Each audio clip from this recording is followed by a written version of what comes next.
Hey everyone! In this video, I'm going to show you how to sign a PDF in Google Drive. Let's get into it. First, open your file in Google Drive. Go to your Google Drive and find the document that needs a signature. Double-click on the file to open it up in the preview screen. You need to see the document clearly on your screen before you can start writing on it. It ensures you have the right file. Next, connect a signature tool.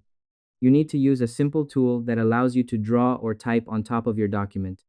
Look at the top of the screen and click on the button that says Open With. Search for a tool like DocuSign or HelloSign and click the Install button if needed. Google Drive doesn't have a drawing tool built in for PDF, so adding a tool makes it very easy to sign your name. It gives you the power to draw exactly where you need to for your document. Next, create your signature. Once the tool is open, click the button that says Sign or Add Signature. Use your mouse to draw your name, or just type it in and pick a style that looks nice. By drawing it once, you create a digital version of your name. This ensures that every time you need to sign a new file, it will be fast and look consistent. Next, place and save your signature. Click the spot on the page where you want your name to go, and then press the Done or Save button. Wait for the tool to finish processing the document for your file. And that's it. I hope this helped you out, and I see you in the next one.